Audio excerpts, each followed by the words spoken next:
Thank you for tuning in to Old Time Radio Detective. Please like, subscribe, and share. It really helps. Now, over to the show. From Hollywood, it's time now for... Johnny Dollar. George Reed here. Oh, hello, Georgie. How's Floyd's of England doing these days? If payments keep on the way they started this morning, the company will go broke. What's that mean? One of our old clients, quite a character, by the way. Oh, now, wait, George. For just once, give me a case involving some nice, ordinary, normal person. No, Johnny. First, it was that old fuss-budget Jediah Gillis. Yes, but Then now... big bad Michael Meany, who thought he owned half the state of Louisiana. Well, yes, I know, but compared to them, Durango Laramie Dalhart is as normal as they come. Durango what? Except for one thing, of course. The payment of his insurance premium this morning. What was the matter with it? $4,500, Johnny, in $100 bills. They're still here on my desk. $100 bills? You call this character normal? Listen, will you? Every one of these bills is counterfeit. Oh. I'll be right over.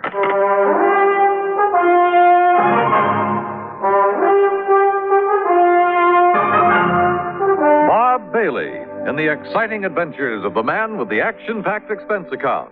America's fabulous freelance insurance investigator. Yours truly, Johnny Dollar.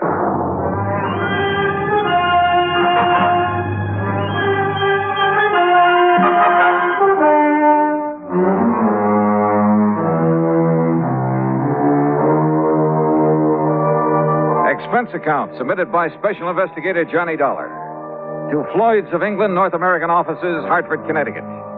Following is an account of expenses incurred during my investigation of the funny money matter.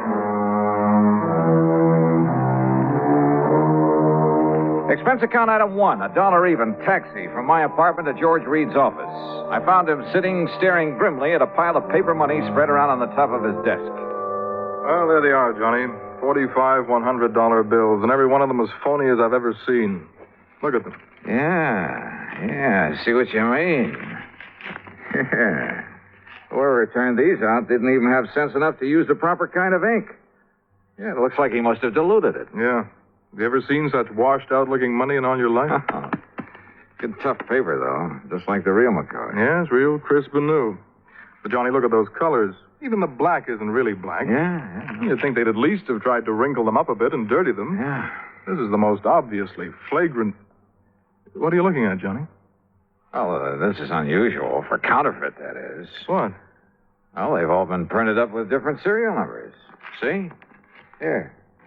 And here. Huh? How about that? Pretty smart. Funny, isn't it? The thing that usually makes this stuff easy to spot is the same number on all the bills. Sure. And whoever made these was clever enough to think of that. Had sense enough to use good paper, too. Uh-huh. But he certainly slipped up when it came to the color and quality of the ink. As for the press work... Well, I don't pretend to know much about phony money, George. Who needs to? And heavens knows I don't see too many $100 bills. But to me, this engraving looks just about perfect. That's just what I'm saying. Perfect plates, sense enough to change the numbers, good paper. Yet look at the result. Yeah. Has he ever tried anything like this before? What?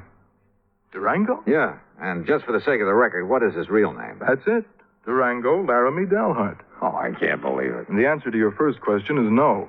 Durango is as honest as the day is long. Well, maybe you mean he was. Well, maybe. But if so, I want to know why. There'd have to be a mighty good reason, believe me. Running out of dough is the best one I can think of. But he's always had plenty. After all, $4,500 to spend on insurance year after year. Just who is he? And where is he? He lives on a ranch in Oklahoma. What kind of a ranch? I don't know. But it must be awfully big. Where in Oklahoma? A place called Bum Spung. Bum Spung? Yes. Oh, now, look, George, this whole thing is beginning to get a little too thick. Durango, Bum Spung, Laramie Dalhart, whatever it is. Look, counterfeit money is for the Secret Service, so why don't you just put in a phone call to them No. and let them carry the ball? No. Why? Because of Durango. I simply can't believe he'd deliberately hand over a lot of phony money. He's been paying on that policy for years. Always in cash? Always in cash, crisp, new, legitimate $100 bills. Up till now. Were you here when he left these? No. Now, look, Johnny, if somebody is trying to take him, it's up to us to protect him. Oh, that's a big if, George, from where I stand. Johnny, we've always tried to give more personal service to our clients than some of the other companies. Look, I want you to investigate this thing for us. Without Durango's knowing, of course, on a fee plus expense account basis. Oh, an extra fee? That's not usual, George. With you, it is. You know as well as I do, the padding that goes on your expense account is plenty fee for anybody. Oh, George, you cut me to the quick. All right, where is where is Mr. Dahlhart now? Back in Bumspung, Oklahoma. Or at least on the way. But I thought he just left this money this morning. Every year he follows the same pattern. Comes east for a fling. You know, New York and all the nightclubs, that sort of thing.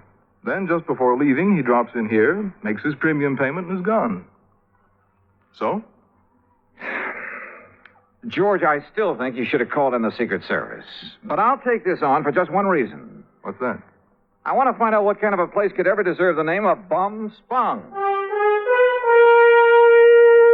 Since George had already arranged for plane travel as far as Enid, Oklahoma, item 2 is a mere $8.55 for incidentals along the way. I arrived in Enid shortly after noon. Item 3, $2.60 for lunch. Item 4, $50 deposit on a rental car. And the owner of the Drive Your Own agency wore a silly little smile as he gave me the directions to Bum Spung. Anyway, I headed due north on Highway 81 across the Oklahoma flatland. Some 26 miles or so further on, after passing through Pond Creek and crossing the Salt Fork of the Arkansas River, I spotted a rather crude, weather-beaten sign indicating that the place I was looking for was somewhere up a dirt road to the left. Road? That's a laugh. And it twisted and turned for seemingly endless rough miles along the riverbank. I just about decided that Bum Spung was a bum steer when suddenly I almost ran into the gate of an old wooden fence, surrounding some 2 or 3 acres of sandy ground.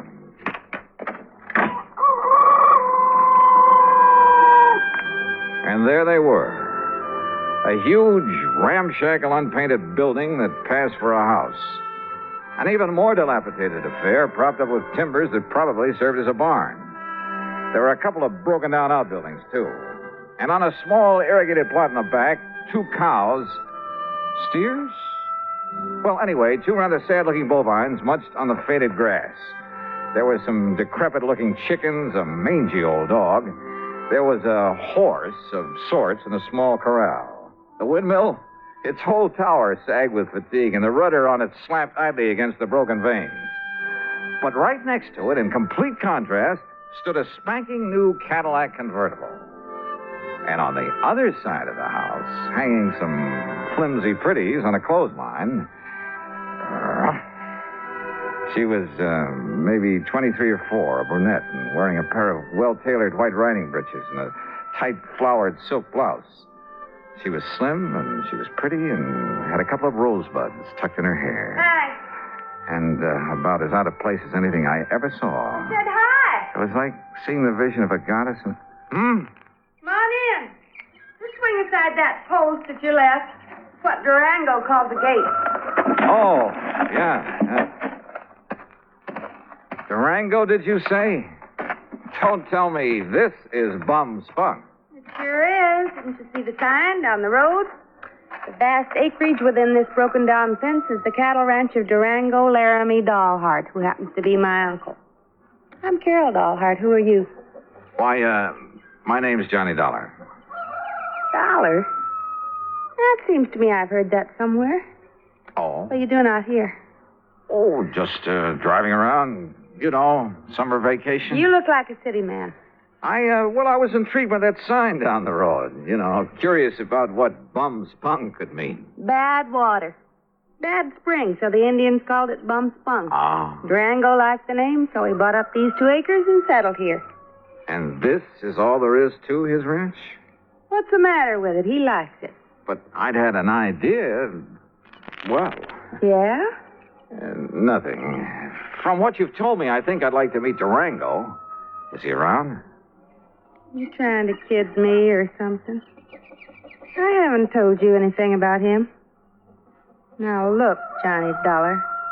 Yeah, look! Suddenly she turned, drew an old Colt 45, and as I ducked, she let go with it. Holy! I got him, see? She got him all right. A small snake that had poked up out of a hole in the ground some 25 feet away. And she got him right through the head with both shots. Oh, God darn rattlesnake? Rattlesnakes? That looks to me like a poor old gopher snake. What's left of him. So what's the difference? Could have been a rattlesnake. Hey, you were plenty fast with that gun. Yeah, gotta be. Or old Durango wouldn't have me on the place. No use for anybody but... Hand me a couple of those clothespins, will you? I got to get these things hung up. Yeah, sure. Here. You said you're his niece. That's right. Only one left to take care of the old buzzard. You live here with him? Part of the time. Well, enough to look after him, make sure he don't get lonely, that he's got enough food in the house, that kind of thing. And I stick around when he goes out on the West Coast or back east for a fling. That's where he is now. Yeah, and he's due back. Hand me that slip out of the laundromat. Sure. Here you are. I take it that convertible's yours, huh? Yeah, that was my birthday present. Oh, your family must be pretty well heeled.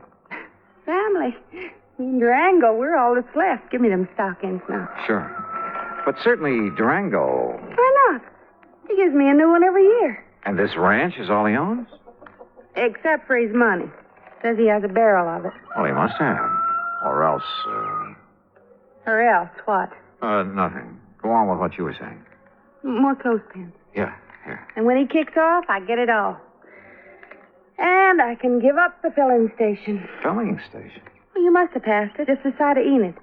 Durango says a woman's no good unless she's got a job, so I got a filling station. Let somebody else run it for me, though, and Durango don't know the difference. Or at least he don't care. The main thing is I'm around to keep him happy and give him somebody to cuss at now and then. And say, why am I shooting off my face to you this way? I don't know, but don't stop. There.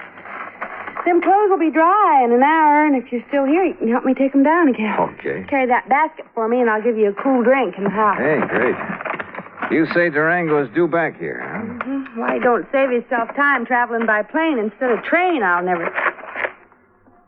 Johnny, if you're just around here on vacation, I'll eat my shirt. Why'd you come here? And don't give me any guff. All right, come on. Pour me that drink and I'll tell you. Now, I'll tell you. If you're here to pull something on... Oh! What's that? Son of a dog blasted gopher. Oh, Easy now, easy. Don't you easy now, me. I busted my ankle. Oh, it's just a little sprain. Here, arm over my shoulder. Okay. Dang fool that I was to kill that gopher snake back there. Oh, Johnny, it hurts. Then I'll carry you. You know. Oh, that's better. And hey, boy, you got muscles. You know. Huh? What the? Well, take me over to the sofa. What's the matter, Johnny? What stopped me was the inside of the ramshackle old house. Clean, modern, well-furnished. Even the kitchen with its gleaming porcelain, electric range, huge refrigerator, and freezer. Modern in every way. Well, don't just stand there staring. Get some water, hot and cold for this ankle. While you're at it, pour us a drink at the bar over there in the corner. I could use a good, stiff snort.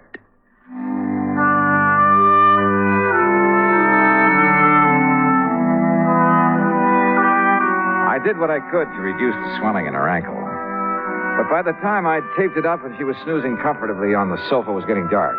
So I hied myself into the well-stocked kitchen to see what I could scratch up to eat. And I'll be honest about it, with this mighty attractive patient on my hands, I'd completely forgotten about my mission in these parts, the investigation of one Durango Laramie Dalhart. I wasn't allowed to forget it long, though. As I opened and was about to reach into the ample freezer... Stop right there, you. Huh? There's only one way to deal with a thieving, stealing, dirty varmint like you. Now, wait a minute. Put that thing down. And that, partner, is this way. Holy, no.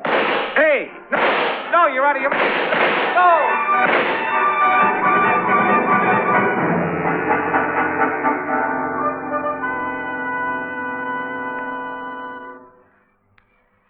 Act Two of yours truly, Johnny Dollar, in a moment. A number of years ago, it was said that, in spite of the large population of this planet, men and women remain the most inaccessible things on it. Today, we see this lack of understanding among peoples of the world reflected in headline stories. But it isn't because the people of the world are enemies. All people want to be friends. Long before the termination of World War II, Reverend Eugene Wood, a Methodist minister from Oceanside, California, went into a Scottsdale, Arizona camp where German prisoners of war were interned and offered his services to the imprisoned men. Among other things, Reverend Wood taught the men English, and he taught them about the United States of America. During the following years, after the men had been repatriated to their native Germany, nearly half of the internees corresponded frequently with Reverend Wood. Those men expressed a unique understanding of the people and the country of the United States of America.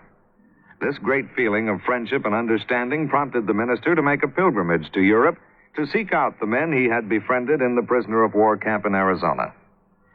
This gesture on Reverend Wood's part gained him a fantastic welcome everywhere he went. In all the places he visited, he spread the gospel of love and friendship and had it returned to him. There were no enemies, only men with the love of freedom, the right of all men, everywhere. And now, Act Two of yours truly, Johnny Dollar, and the Funny Money Matter.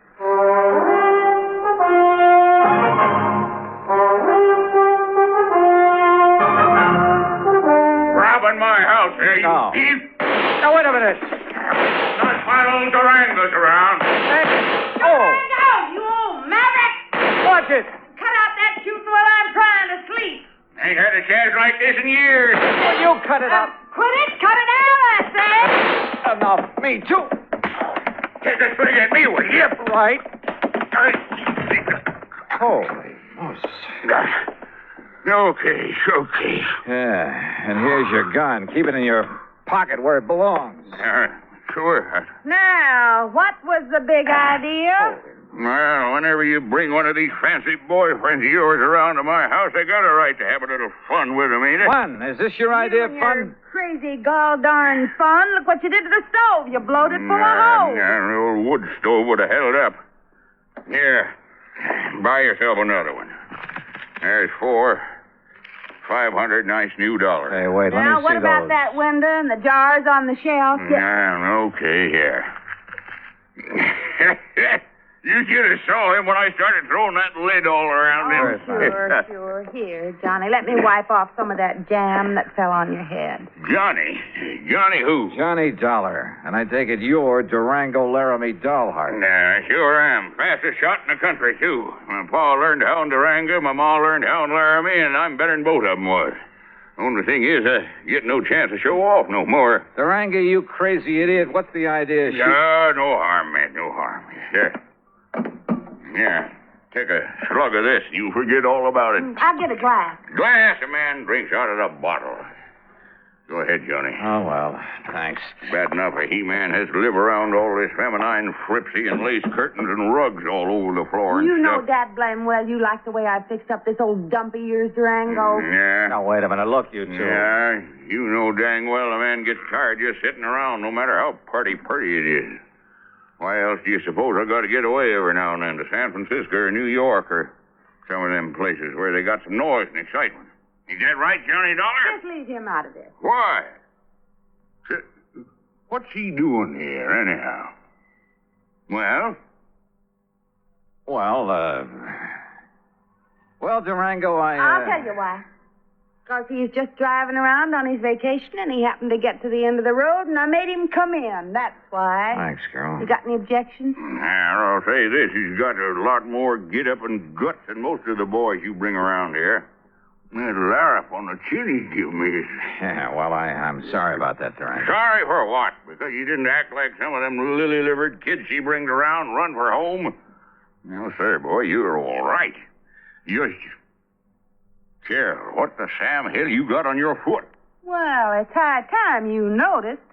Well, what happened to it? I like to have busted my ankle and I go for a hole, and if it hadn't been for Johnny, I'd still be laying out in the yard howling with pain. Yeah, me, I'd seen that happen. I thought she'd broke her leg. I'd liable to took her out and shot her. But Johnny, boy, you done a real good job on my little ticket. Here, honey, I have to get back on the sofa. No, now, let Johnny. He's a lot gentler. And besides, well, I kind of like him. You hear that, Johnny? You better look out when a pretty girl starts talking to you like that. You're sure fixing to get lassoed and thrown. Well, I can think of a lot worse things. Durango, you just shut up and fix us up some victuals. We're hungry. Yeah, sure. No sooner than I get back here and some woman starts giving me orders. Take it easy now, girl. Oh, I don't need help. I'm feeling fine now. I just wanted to talk to you. Hey, you should have stayed on that sofa. What, missed all the fun? Fun? You too? You know. Oh, thanks. Hey, sit beside me, Johnny. Well, sure. Why not? Now, none of that mush stuff. That isn't what I meant. Oh, I can't say as I'd mind it with you, Johnny. Well, now, if that isn't an invitation, Hey, kids, some nice steaks, a couple of chops, maybe some pancakes and beans to fill you up, be all right? Just make it good and take your time. Or shall I do it? Woman, I can cook better than you any time. Oh. Well, Johnny, before you start that... What's the matter with some lights in there, you kids? It's getting dark. oh. Just mind your own affairs. And I warn you, Johnny, you better watch out for yourself. Yeah, I'll risk it, Durango. You don't, want the light, do you, Carol? You know what I want? What? I don't know why you come out here to bum spun. Can't I wait? Dollar, I bet you got somewhere else to go. It's going to be pretty late by the time we met. Or I might as well bunk here tonight. Got plenty of room. What do you say? Johnny? Sure, Durango. Thanks a lot. No, Carol. You haven't answered my question, John. Tomorrow. I'll tell you tomorrow when we can be alone. Aren't we alone now? Oh, not as much as I wish we were. You're a mighty cute guy, Johnny. Oh, you don't know me, Carol. I'm really just an old wolf. Oh, I don't believe it. I don't know. Just one of the roses fell out of my hair. There it is. With buds of roses in her hair and kisses on her mouth. What's that? Pretty. Just a line from an old poem. I have the roses in my hair. What about the rest? Why don't you find out? You kids want to bell down on the jug while you're waiting? Oh, Oh, why don't you tend to your cooking? Johnny? that Durango, he certainly puts together a meal in a hurry. Too much of a hurry. And the meal itself, enough for an army. And to see him pack it away, you'd think he'd been out on the range for years. Yes, sir. Nothing like coming home to give you an appetite. Here, scoop yourself up some more beans, Johnny. I still hadn't made any progress in my investigation and encouraged him to talk about himself. He did, willingly. And how much of it was true was something else again. Said he left his father's little farm in Colorado to hunt for gold. Said he found it, too, a lot of it. Claimed he'd used that money exploring for oil, wildcatting. That everything he touched had turned to money. That he'd made and banked so much he could never spend it all. That's why he'd go on those flings to San Francisco and New York, just to get rid of it. Then come back here to this little plot of ground and rest up for the next excursion to the big city. His only regret was he was too old to make the new West like the old West. Yes, sir. If I was 20 years younger, I'd ride a horse into Dodge City and show all them law and order. I'd show them just exactly how it was in the old days. Like I read about in them magazines. But if all this were true, why the counterfeit money? Those phony, washed-out $100 bills I'd seen on George Reed's desk. The bed in the guest room was as comfortable as my own, but I couldn't get to sleep. Fortunately, for long after the house was dark, it must have been close to midnight, I heard the door of Durango's room open, heard him sneak out of the house the back way. Quickly, as quietly as I could, I slipped on trousers and shoes, took along my gun, and went after him. From the back porch, I could see that there was a light on in one of the small outbuildings.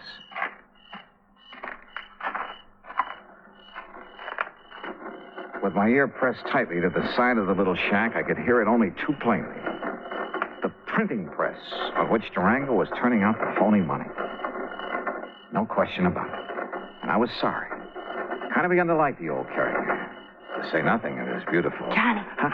Carol. What are you doing out here? If it's a walk in the moonlight you want, why didn't you ask me to Carol. come with you? Carol, listen. I'll lay my cards right on the table. What I really came to this place for was to find out, well, it was right here inside this little shack. Oh, no. And now that I've found out, Johnny, you'll break his heart. He thinks nobody knows about this. Oh, of course he does. He's been doing it ever since... And he thinks that even I don't know I'll about it. bet. Oh, Johnny, please, you'll spoil everything. Why not? It's about time, isn't it? He means no harm to anybody. What do you mean, no harm? Are you kidding? Or maybe you're in this whole thing with him. Are you? Oh, no, but I don't see what difference it would make.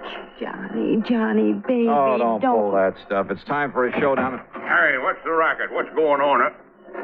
Oh. Snooping, huh? Why, you ornery, low-down, sneaking coyote. All right, Durango. Just cut it and stand where you are.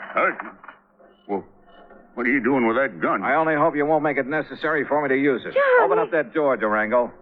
I want to see what you've got inside there. Go ahead now, open it. Yeah.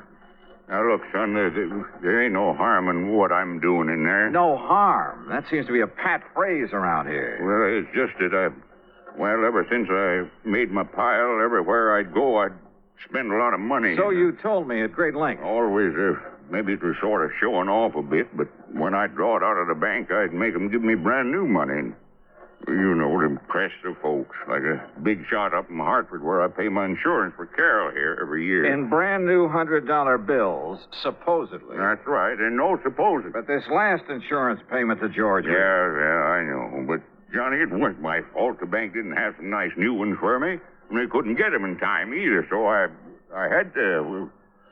Well, this was the next best. Oh, that's a likely Johnny, story. please. Open that door. Oh, God, I kept hoping nobody'd find Come out. on, open it. Okay. There you are.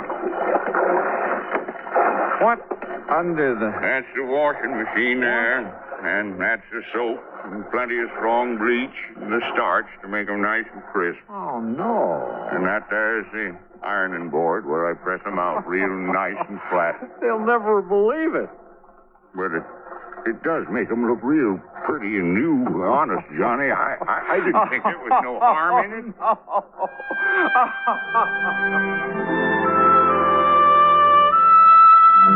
Well, there you have it, George.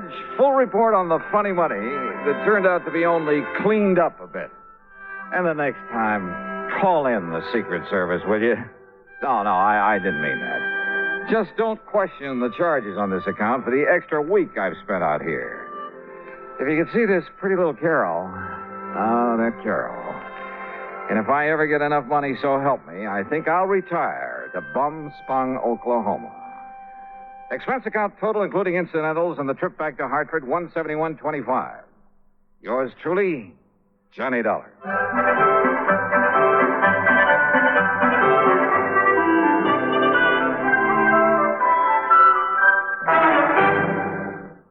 Now, here is our star to tell you about next week's story. Next week, well, just remember one thing. That old saying about a cat having 9 lives.